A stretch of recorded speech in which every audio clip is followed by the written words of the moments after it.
Elhamdülillahi Rabbil alemin. Ve salatu ve selamu ala Resulina Muhammedin amin.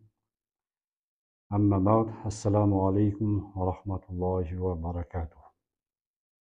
Ең әуелі жоқ жерден жаратқан, сол заттың құдіретіменен таңымызды аттырып, күнімізді баттырған, біздерді мұсылмандардың қатарынан еткен, жүректерімізге иман нұрын нұрландырған, әлемдердің Раббысы болған Алла тағала мадақ, мақтау, сәнәлар болсын. Салауат және сәлем ақ пайғамбарымыз Мұхаммад саллаллаху алейхи уассаламға, оның әулетіне, артынан ерген ізгі жандарға болсын дейміз. Ал құрметті қадірменді жамағат, мұсылман бауырлар, бүгінгі айта тұрған дәрісіміз тақуалық аясында. Тақуалық дегеніміз, бұл тақуалық сөзі сақтану, қорғау, әдепсіз әдеттерден, зиянды нәрселерден аулақ болу деген мағыналарды береді.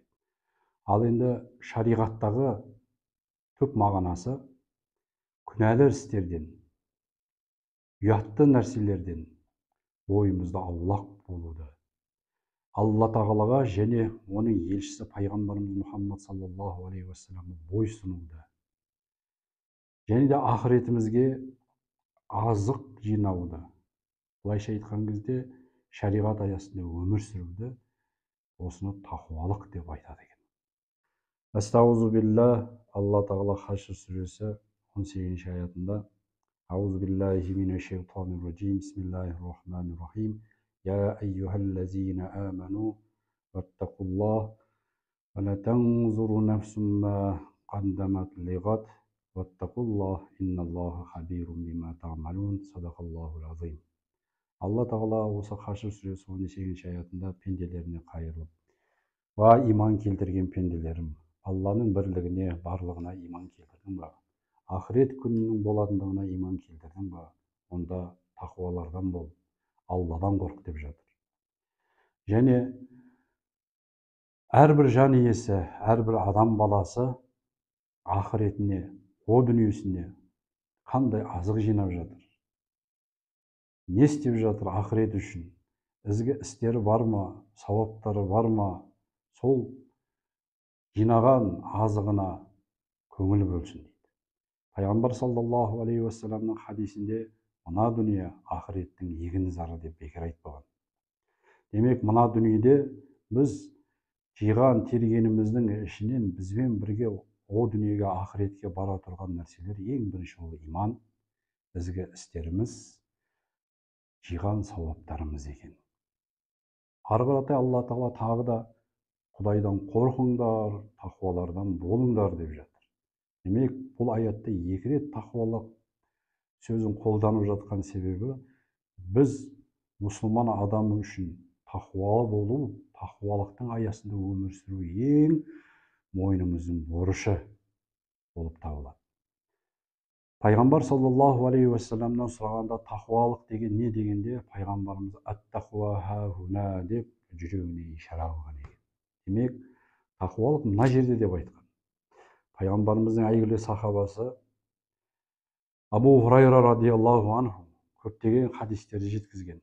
Осы сахабадан сұралған кезде тақуа деген не дегенде, Абу Хурайра радиаллаху анху былай деген екен: сіздер тікенді жолменен жүріп көрдіңдер ма деген екен.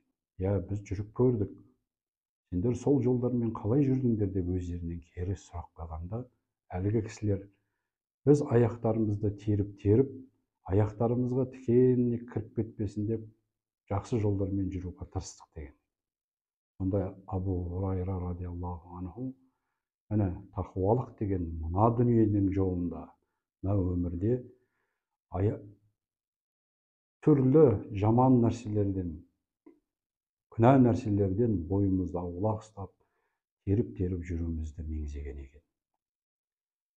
Ал енді ары қаратай Құранның жалғасында инналлаха хабирун бима таъмалун, ақиқатында Алла тағала барлық біздердің істеп жатқан әрбір нәрсемізден толыққанды хабардар екен.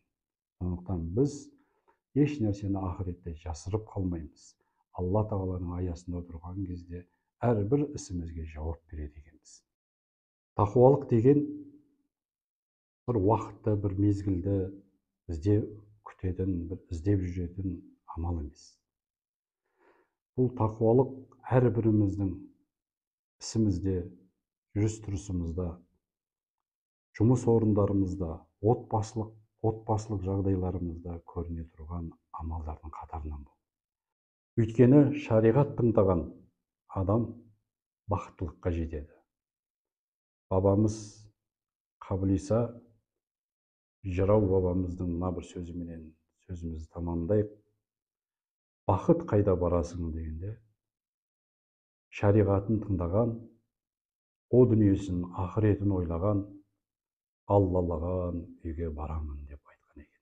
Демек, бақыт шариғат аясында өмір сүрген әрбір отбасының үйінде болмақ екен. Алла тағала баршамыздың тақуалығымызды арттырсын.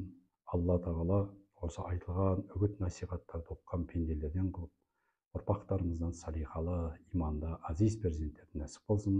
Рызық есіктеріміз кеңінен ашып, адалынан берсін. Ассаламу алейкум ва рахматуллахи ва баракатух.